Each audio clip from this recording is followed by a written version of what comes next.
Hello, it's a lovely good evening from here in Delhi as always, and hope that each one of you are as always absolutely fine and absolutely cheerful. That's what we always wish for, as I keep on saying, and that's what we ardently pray for. तो बेटे हमेशा की तरह बहुत बहुत स्वागत है आप लोगों का। इससे पहले कि मैं आगे बढ़ूं, मैं जानता हूं कुछ बच्चों को कुछ शिकायतें भी हैं, कुछ बच्चों को कुछ कंप्लेन भी है। बच्चे कह रहे थे सर आपने वैल्यू एडिट की क्लासेस अपलोड कर दी, हम तो इंड एएस की चाह में आंखें बिछाए बैठे थे। चिंता मत करो बेटे, मुझे आप लोगों का ज़्यादा ख्याल है। जैसा कि मैंने मैसेज में लिखा भी था कि अब हमने वैल्यू एडिट की नंबरिंग बिल्कुल चेंज कर दी है, यानी कि अब उसको इंड एएस की सीरीज से हमने अलग कर दिया है। अब हम अपनी इंड एएस की सीरीज को बरकरार रखेंगे और कोशिश करेंगे कि जो हमने आपसे वादा करा था उसको आज हम पूरा करें। इंड एएस 8 लास्ट क्लास में हम कर रहे थे और इंड एएस की चर्चा बदस्तूर जारी रहेगी, करेक्ट। तो इंड एएस 8 हमने स्टार्ट करा था। अभी तक हमने यही देखा था कि इस पर्टिकुलर स्टैंडर्ड का ताल्लुक जो है वो अकाउंटिंग पॉलिसी से है, अकाउंटिंग एस्टिमेट से है और अकाउंटिंग एरर से है। एक इससे पहले कि मैं आगे बढ़ूं, मुझे बात याद आ गई कि मैं भूल ना जाऊं, इसलिए मैंने कहा कि मैं कह दूं, और वो ये है कि जितने भी बच्चे इस वक्त इसको देख रहे हैं, इंड एएस की जो बुकलेट है वो अब अंतिम स्टेजेस में है प्रिपरेशन की, तो हम आपको भेज देंगे। आप अपनी ईमेल जो है हमें भेज दें। हालांकि जितने भी क्वेश्चंस हैं फिलहाल हम लिखा के करा रहे हैं ताकि किसी भी तरह की कोई प्रॉब्लम आपको फेस ना करनी पड़े। अभी तक आईसीआई का कोई मॉड्यूल नहीं आया है और ऑनेस्टली स्पीकिंग अभी तक हमारे पास कोई इंफॉर्मेशन भी नहीं है कि वो कब और कब तक आएगा, करेक्ट। एक और चीज के बारे में मुझे बात करनी थी। बहुत से बच्चे ये क्वेश्चन पूछ रहे हैं सर इंड एएस क्या ओल्ड कोर्स का भी पार्ट है या ओल्ड कोर्स के लिए भी ये क्लासेस रेलिवेंट हैं या नहीं। तो उसका बड़ा सिंपल सा आंसर है कि अगर आपके कोर्स में इंड एएस है तो ये चीजें आपके लिए रेलिवेंट हैं, इसमें कोई डाउट ही नहीं है। तो इस तरह के क्वेश्चन पूछने की आप जरूरत ही नहीं है। तो अब हम आगे बढ़ते हैं। तो इंड एएस की चर्चा हमने लास्ट टाइम बेटे फिनिश करी थी। पहले तो मैंने ये बताया कि इंड एएस का ताल्लुक जो है वो अकाउंटिंग पॉलिसीज से है, एस्टिमेट से है और एरर से है, करेक्ट। अकाउंटिंग पॉलिसीज की चर्चा हमने करी थी, हालांकि आज उस पर हम कुछ क्वेश्चंस भी करेंगे बाद में। तो अभी तक हमने अकाउंटिंग पॉलिसीज का हिस्सा देखा है और आज आगे का हिस्सा हम आगे बढ़ा रहे हैं। लेकिन मैं बार बार आपसे ये कहता रहता हूं, आप ये मान करके चलें कि जैसे आप क्लास में बैठे हैं, अपना रजिस्टर निकाल लें, अपना पेन निकाल लें, क्योंकि हमें चीजें लिखनी पड़ती हैं। क्योंकि सिर्फ मैं आपके सामने एक लैपटॉप पे चीजें लिखी हुई पैदा कर दूं और मैं उसको पढ़ के आपके सामने पेश कर दूं तो उसका कोई फायदा नहीं है। मुझे अपनी पर्सनल, जहां तक मेरी रीडिंग है, मुझे लगता है कि इस तरह की कोचिंग से हमें कोई फायदा नहीं है। जहां आपके सामने एक लैपटॉप रख दिया गया, उस पर एक स्लाइड बनी बनाई रख दी गई और उसी को पढ़ के आपके सामने सुना दिया गया। So I don't think that is going to give you a full amount of preparation of the level which is required at this moment. तो इसलिए जरूरी है कि हम लिख करके करें। थोड़ा हमें मेहनत करनी पड़ती है, मैंने कहा आपको भी मेहनत करनी पड़ती है और हमें भी बहुत करनी पड़ती है। जब भी कोई नई चीज आती है तो उसमें प्रत्येक को मेहनत करनी चाहिए और इम्पॉर्टेंट चीज यही है कि कौन कितनी ऑनेस्टी से मेहनत कर रहा है, इस बात को समझना जरूरी है। तो यही वजह है कि हमें बहुत कुछ लिखना पड़ेगा, आप भी लिखें। और आज हम अपने इस पर्टिकुलर पार्ट को अब आगे की तरफ बढ़ाएंगे। इंड एएस अभी जारी है, करेक्ट। तो इंड एएस 8 का हिस्सा, अच्छा आपको अब स्क्रीन नजर नहीं आएगी तो मुझे थोड़ी देर के लिए स्क्रीन के सामने से हटना पड़ेगा। बार बार जैसा कि मैं अब आपसे कहता रहता हूं, तो थोड़ी देर के लिए मैं स्क्रीन से गायब हो रहा हूं, क्योंकि अदरवाइज स्क्रीन आपके सामने जिस पे मैं लिख रहा हूं वो नहीं आ सकती। तो इसलिए मुझे अब स्क्रीन से आपके सामने हटना पड़ेगा। तो आप लेकिन बेटे वॉइस को मेरी सुनेंगे और मेरी आपसे आर्डेंट विश है कि साथ साथ आप जरूर लिखें।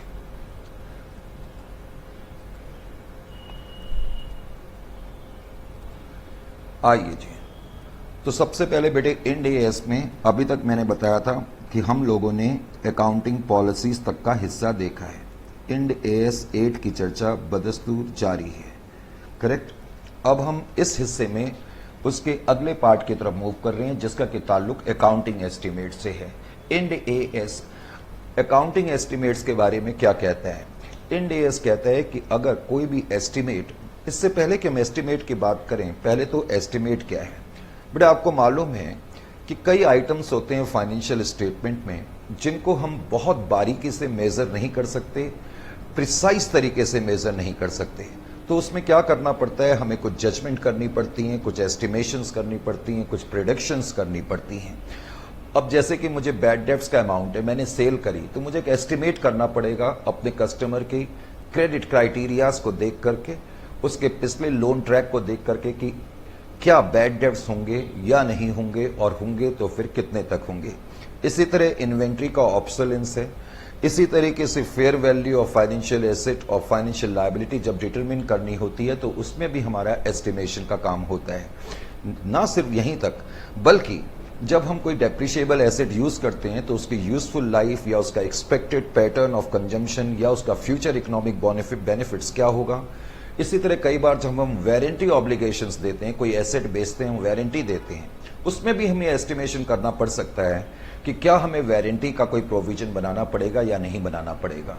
तो कहने का मतलब है कि अकाउंट्स में अकाउंटिंग एस्टिमेट की अपनी अलग भूमिका है। अब स्टैंडर्ड ये कहता है कि अगर अकाउंटिंग एस्टिमेट में कोई भी चेंज लाया जाएगा तो उसको हम प्रोस्पेक्टिवली रिकॉग्नाइज करेंगे। करेक्ट। तो यही हमने थोड़ा सा लिखना है, तो आप फटाफट लिख लें, क्योंकि अगर कह करके मैं खत्म कर दूंगा तो आप घर जाते जाते इसको भूल जाएंगे। आइए बेटे फटाफट इसको लिखें। पहले तो टॉपिक लिखें अकाउंटिंग एस्टिमेट। अकाउंटिंग एस्टिमेट, और जो बच्चे ईमानदारी से नहीं लिखेंगे, अब मैं कहना नहीं चाहता कि उनके मार्क्स अच्छे नहीं आएंगे, मैं इतनी मेहनत कर रहा हूं तो आपको भी मेहनत करनी चाहिए, मुझे भी लिखना पड़ रहा है। आइए जी लिखें फटाफट। बहुत बच्चों को कहीं ये गलतफहमी ना हो कि हम देख के कहीं से लिख रहे हैं। हमारी अपनी कोशिश है कि हम अपने लैंग्वेज में बिल्कुल आपके सामने लिखें। हालांकि मुझे स्क्रीन से जरूर आपके सामने हटना पड़ रहा है, क्योंकि अदरवाइज स्क्रीन आपके सामने आ नहीं पाएगी, और इतना सारा हमें व्हाइट बोर्ड में लिखने में प्रॉब्लम होती है और हम भी फिर थक जाते हैं, तो इसलिए इस टेक्नोलॉजी का सहारा लिया जाता है। फटाफट लिखना शुरू करें। यहां भी जो क्लास में बच्चे बैठे हैं वो भी लिखना शुरू करें। तो effect of change in accounting estimate, correct, the effect of change in the effect of change in accounting estimate, the effect of change in accounting estimate should be recognized, ये स्टैंडर्ड कहता है, should be recognized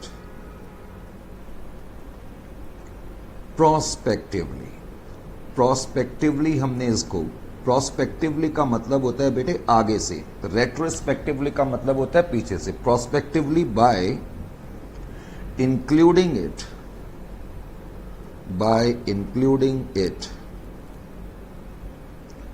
in the statement of P&L of the year. पूरे sentence का मतलब क्या हो गया?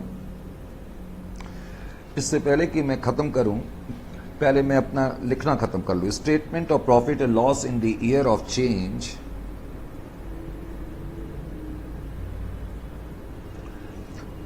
और also in the future periods,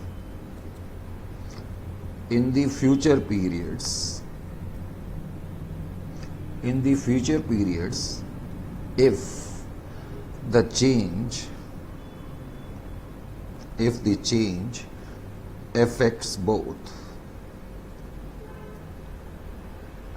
अगर मेरे अकाउंटिंग एस्टिमेट में कोई चेंज आता है तो मुझे प्रोस्पेक्टिवली उसका इफेक्ट देना है। प्रोस्पेक्टिवली उसका इफेक्ट देना है का भी बेसिकली मतलब यहां पर क्या हो गया? प्रोस्पेक्टिवली का मतलब है कि फ्यूचर की जो हम फाइनेंशियल स्टेटमेंट बनाएंगे तो इस एस्टिमेट से जो भी नफा या नुकसान होगा उससे फ्यूचर में हम बुक करेंगे, ना कि रेट्रोस्पेक्टिवली। और अगर आप लिखना चाहें तो लिख लें, क्या लिख लें? सम आइटम्स, अगर आप लिखना चाहते हैं, जो अभी मैंने बोला भी था, some items that require estimation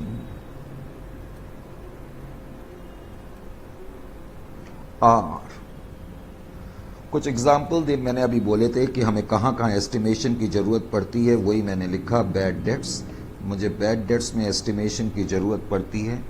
inventory के ऑब्सोलिसेंस को डिटरमिन करने के लिए भी मुझे एस्टिमेशन करना पड़ता है, इन्वेंट्री ऑब्सोलिसेंस। Inventory obsolescence. फिर मुझे जरूरत पड़ती है in determining useful lives of और expected patterns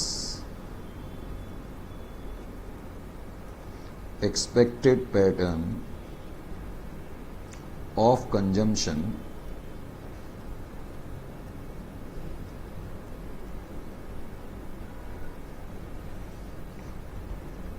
or future economic benefits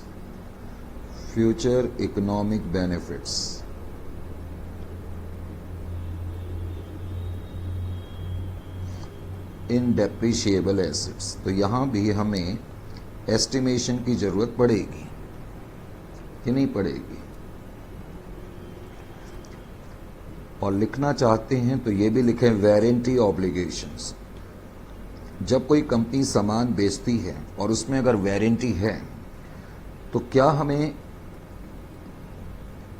कोई प्रोविजन बनाने की जरूरत है या नहीं, ये हम देखने की कोशिश करेंगे, और कितना बनाने की जरूरत है हम ये देखने की कोशिश भी करेंगे। इसका मतलब है मुझे यहां पर भी एस्टिमेशन की जरूरत का एहसास होगा, इजंट इट और नॉट। तो जैसा कि मैंने कहा, effect of change in accounting estimate जो है वो अप्लाई करे जाते हैं प्रोस्पेक्टिवली।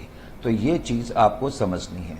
आइए इस पर बेस्ड एक एग्जाम्पल देखने की कोशिश करते हैं और समझने की कोशिश करते हैं कि इसका एग्जैक्टली मतलब क्या है। और एग्जाम्पल बहुत बड़ा है, एग्जाम्पल का मतलब क्वेश्चन बहुत बड़ा है, ये केस है, तो इस केस को मुझे समझना है। आइए, मैंने केस के लिए नई स्लाइड का इस्तेमाल करा, या चलो यहीं पर लिख लेते हैं केस एनालिसिस। आइए जी, लिखें और अच्छी तरह लिखें। मैं बार बार कह रहा हूं, इन क्लासेस का फायदा आप तभी उठा सकते हैं जब आप ये मान करके चलें कि आप क्लास में बैठे हैं। लिखें एक्स लिमिटेड, X45 लिमिटेड नाम की कोई कंपनी है, was incorporated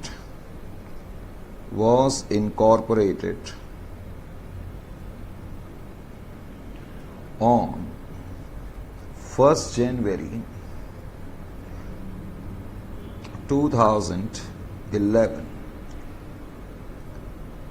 चलो 1 मैंने 11 ही रहने दो, कोई बात नहीं। एंड follows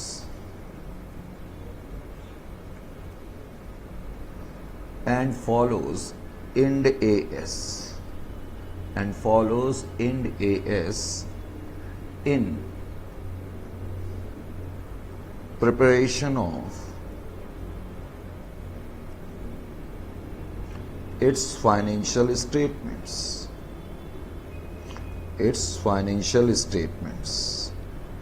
लिख लिया बेटे? हाँ जी, आपने लिख लिया। यहां जो लोग बैठे हैं क्लास में, आगे बढ़े। In preparing the financial statements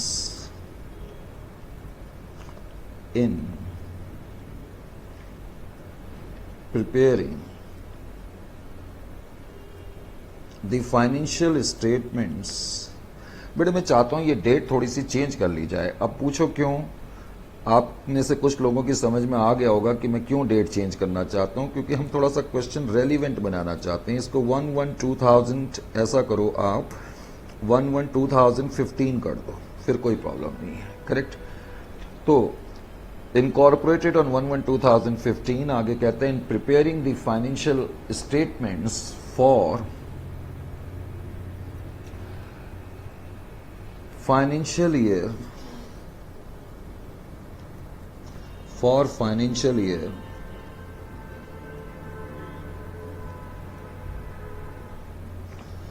ending 31st December 2018, company या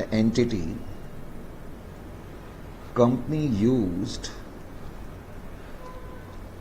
these useful lives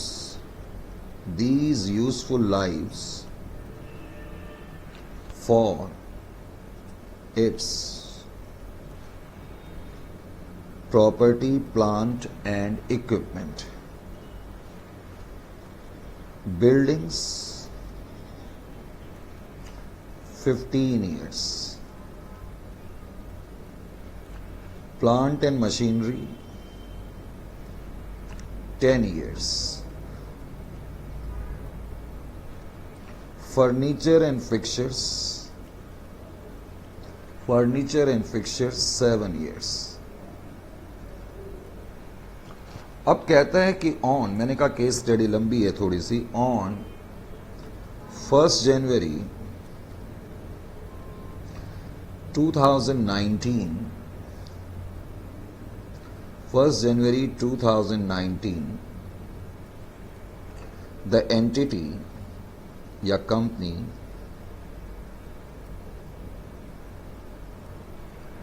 decides to review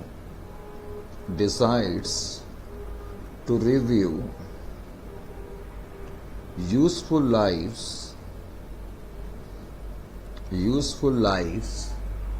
of property, plant and equipment, and for this purpose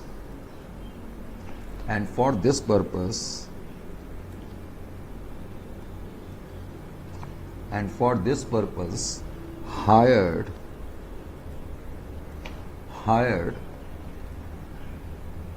valuation experts.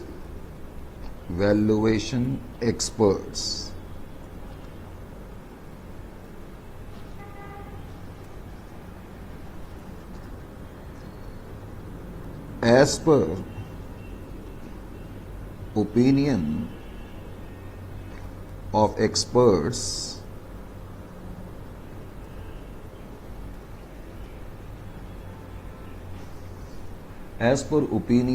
experts, remaining useful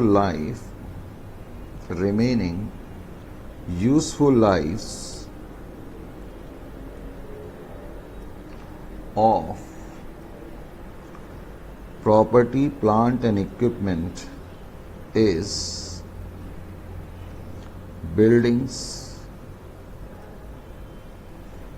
10 years, plant and machinery 7 years, furniture and fixtures, that is 5 years. 5 years. Company uses straight line method of depreciation.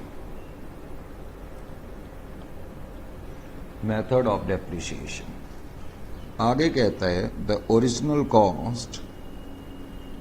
Sir आप ये देख के लिख रहे हो या आप मन से बना रहे हो? बेटा मैं तुम्हारी बात यहां बैठे हुए बच्चों से करा देता तो तुम्हें आंसर मिल जाता। फिलहाल तुम केस नोट करो। फिर the original cost of various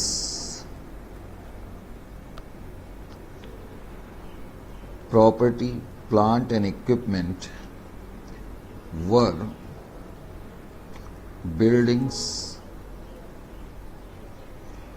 15 lakhs, plant and machinery 10 lakhs, furniture and fixtures 35 lakhs. 35 lakh.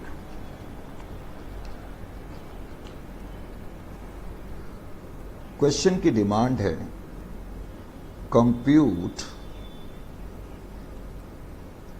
The impact on income statement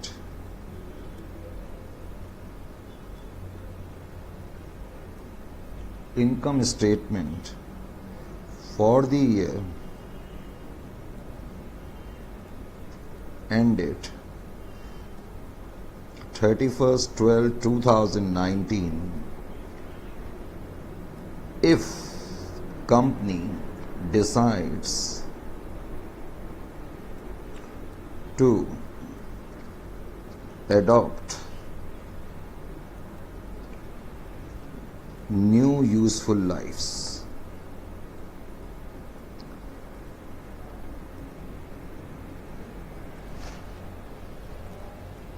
अब बेटे मुझे थोड़ी देर के लिए आपके सामने आना पड़ेगा, ये लीजिए। अब आप बोलोगे सर अभी आप चले जाते हो, अभी आ जाते हो, ये चक्कर क्या है, हमारी तो समझ में नहीं आ रहा। कोई चिंता की बात ही नहीं है बेटे। अब पहले तो मैं आपको समझाने से पहले 2 मिनट के लिए आपके सामने आऊंगा, नहीं तो आप बोलोगे सर कहाँ चले गए। ये लीजिए, आ गए हम आपके सामने। Yes sir. अब बेटे ये जो क्वेश्चन है चेंज इन अकाउंटिंग एस्टिमेट का केस है। याद है आपको, अभी अभी मैंने थोड़ी देर पहले लिखाया था। हाँ, मैंने अभी अभी बेटे आपको लिखाया था थोड़ी देर पहले कि कहाँ कहाँ एस्टिमेशन की जरूरत पड़ती है, इवन उसमें यूजफुल लाइफ भी इंक्लूड था। करेक्ट। तो ये जो कंपनी है, इस कंपनी की कुछ एसेट्स हैं जिसकी ओरिजिनल कॉस्ट तुम्हें दी हुई है, और अगर ओरिजिनल कॉस्ट तुम देख रहे हो तो अपने अगर एग्जाम्पल में बिल्कुल लास्ट में मैंने लिखाई है, बिल्डिंग की 15 लाख शायद मैंने लिखाई है, प्लांट एंड मशीनरी की 10 लाख और 35 लाख। तो इस बात को देख के आपको आंसर मिल जाना चाहिए कि क्वेश्चन खुद बनाया गया या नहीं बनाया गया। एनीवे, पॉइंट तो खैर एक अलग मैटर है, चाहे कहीं से देख करके भी लिखा हो, उससे बात नहीं है। पॉइंट ये है कि आपका कॉन्सेप्ट बेटे बिल्कुल क्लियर होना चाहिए। आप कंपनी की इनकॉर्पोरेशन की डेट को बड़े ध्यान से देखें। कंपनी की जो इनकॉर्पोरेशन की डेट है वो क्या दी हुई है, मैंने वो 1 जनवरी 2015 करा दी थी। 1 जनवरी 2015, इसका मतलब 15 का अकाउंटिंग ईयर खत्म हो चुका है, 16 का खत्म हो चुका है, करेक्ट, और 17 का खत्म हो चुका है, इजंट इट और नॉट। तो 1/1/2018 जब स्टार्ट होगा, मैंने अकाउंटिंग ईयर की डेट बेटे कौन सी लिखाई थी, जरा मैं एक मिनट चेक कर लूं, मेरे को अभी खुद याद नहीं आता। कई बार क्वेश्चन तो बना देते हैं, खुद ही हम भूल जाते हैं। एक सेकंड के लिए मेरे को पिछली स्लाइड में जाना पड़ेगा। तो मैंने डेट लिखाई थी 1/1/2015, और फिर मैंने लिखाया था on 1 January 2019 the company decide to revalue useful lives। तो 1 जनवरी 2019 को हमने डिसाइड करा कि हम रीवैल्यू करें। लो जी, इसका मतलब ये क्या हो गया, 15 का अकाउंटिंग ईयर बीत चुका है, 16 का बीत चुका है, 17 का बीत चुका है, और 18 का अकाउंटिंग ईयर बीत चुका है। ये कहा जा सकता है बेटे, कहा जा सकता है या नहीं कहा जा सकता? सर बिल्कुल कहा जा सकता है, इसमें तो किसी तरीके का कोई डाउट ही नहीं है। तो इसका मतलब बेसिकली क्या हो गया, इसका मतलब ये हो गया कि इस पर्टिकुलर केस में, इस पर्टिकुलर क्वेश्चन में मुझे क्या करना पड़ेगा, पहले तो मुझे देखना पड़ेगा कि अभी तक कंपनी ने कितना डेप्रिसिएशन चार्ज करा है इन 4 सालों में। क्योंकि मैंने जो डेट लिखाई है, मैंने लिखाई है 1/1/2015 को कंपनी इनकॉर्पोरेट हुई है। तो कंपनी ने 15 में डेप्रिसिएशन चार्ज करा होगा, 16 में करा होगा, 17 में करा होगा, 18 में करा होगा, और 1 जनवरी 2019 को हम रीवैल्यू कर रहे हैं, इजंट इट और नॉट।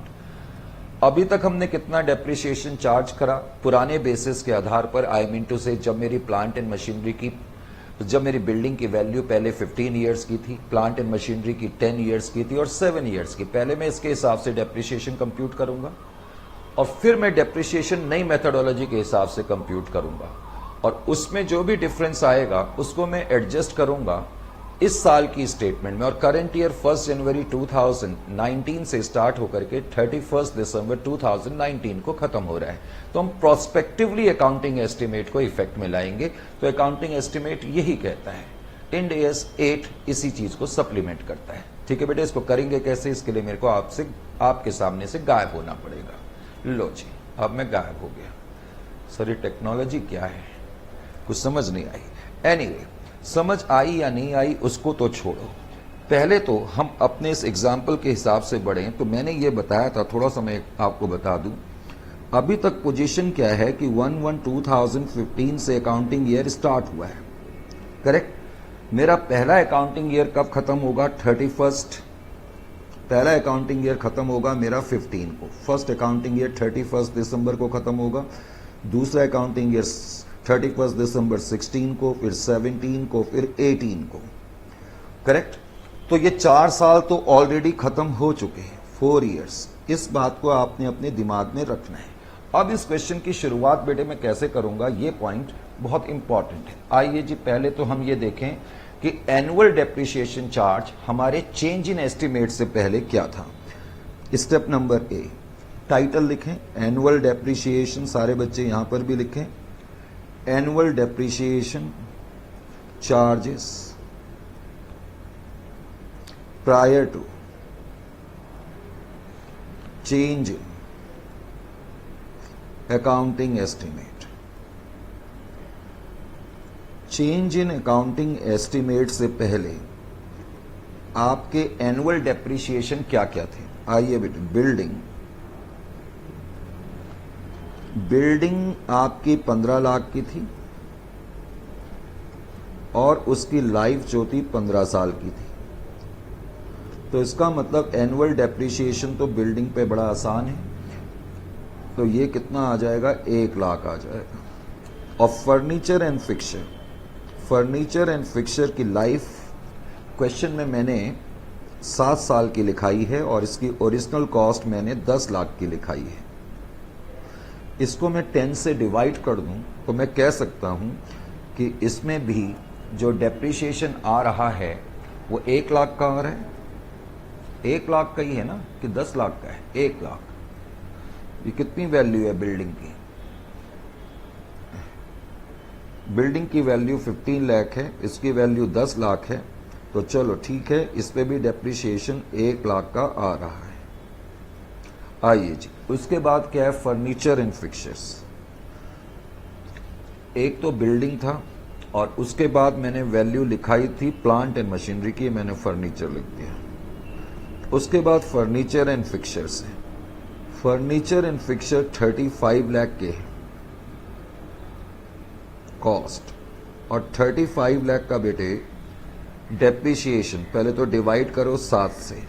हम एक एजम्पशन लिखनी पड़ेगी क्वेश्चन में या बाद में नोट्स में कि हम ये मान के चलेंगे कि कोई सैल्वेज वैल्यू नहीं है। करेक्ट। अपने अच्छे स्टैंडर्ड आंसर देने के लिए रेलिवेंट एजम्पशंस नोट्स में देनी चाहिए। इसका मतलब total depreciation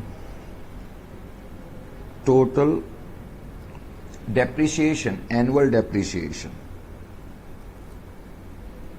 total annual depreciation कितना हो गया, 1 लाख प्लस 1 लाख और plus 5 lakh, that is equal to 7 lakh.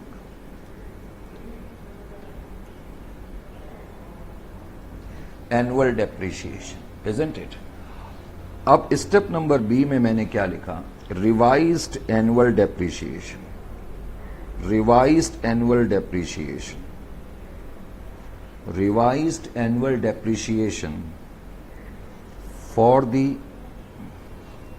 Year ending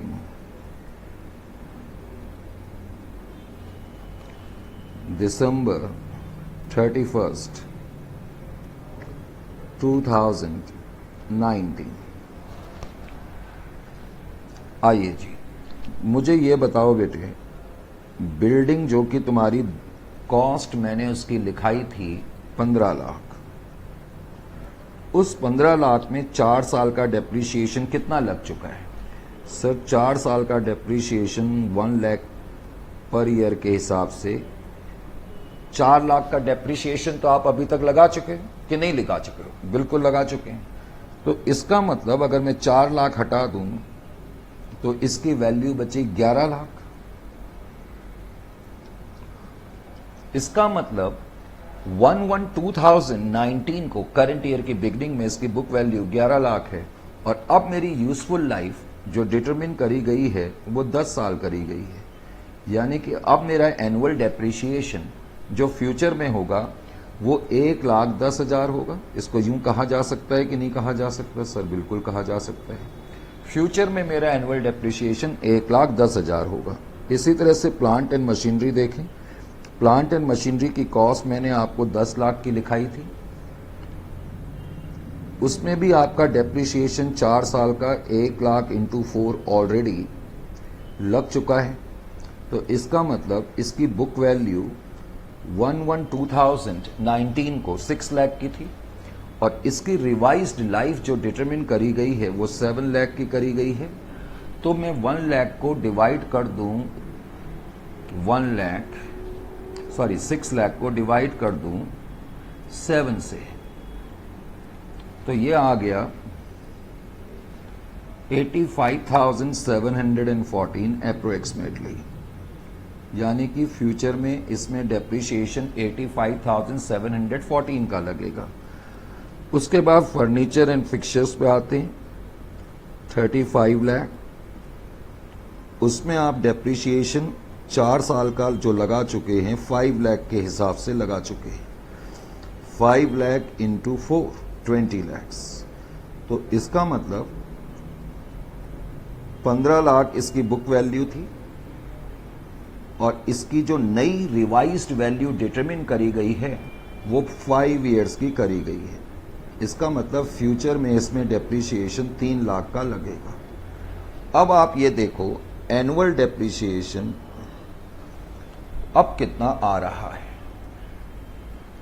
annual depreciation कितना आ रहा है, that is 1,10,000 plus 85,714 plus 3 lakh, that is equal to 4,95,714।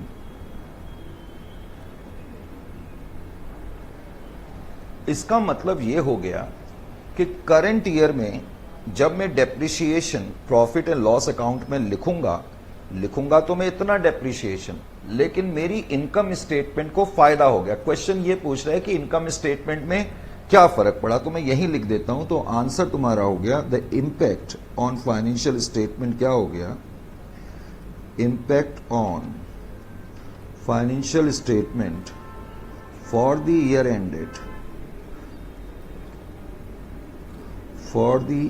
Ended 31st December 2019। पहले तो आपको गेन हो गया। गेन क्यों हो गया, क्योंकि पहले आप स्टेटमेंट ऑफ P&L अकाउंट में डेप्रिसिएशन चार्ज कर रहे थे 7 लाख का और अब आप डेप्रिसिएशन चार्ज करेंगे 4,95,714। प्रोस्पेक्टिव चेंज का मतलब है कि आप करंट ईयर में केवल प्रॉफिट एंड लॉस अकाउंट में इतना अमाउंट लिखेंगे, आपने कुछ करना नहीं है, कोई रेक्टिफिकेशन नहीं करनी है। पहले तो इस चीज का ध्यान रखें, पता लग रहा है आप रेक्टिफिकेशन करने लग गए। आपको कुछ नहीं करना है, इस डिफरेंस का भी कुछ नहीं करना है, क्योंकि डिफरेंस तो ऑटोमेटिकली एडजस्ट हो गया ना कि पिछले सालों तक आप 7 लाख रुपए का डेप्रिसिएशन दे रहे थे, अब कम डेप्रिसिएशन दे रहे हो। तो इसका मतलब है इफेक्ट ये पड़ा कि आपका प्रॉफिट इतने से बढ़ गया। This is the impact. तो ये एग्जाम्पल मैं आपको देना चाह रहा था, तो इस तरह से आप कर सकते हैं। समझ में आ गया कि नहीं आ गया? ये तो केस हमने बेटे जो लिया, ये केस हमने लिया अकाउंटिंग एस्टीमेट का। Is it clear to you? Accounting estimate के केस को देखने के बाद अब जो मैं अगला केस लेने जा रहा हूं वो एरर्स का देखूंगा और बाद में हम एरर्स के केसेस के बारे में भी पढ़ेंगे। लेकिन जैसा कि मैंने कहा कि हमें बहुत छोटे ड्यूरेशन की क्लासेस कई कारणों से यूट्यूब पे लेनी पड़ती हैं, तो इसलिए मैं जल्दी से अभी लौट करके वापस आपके पास आ रहा हूं।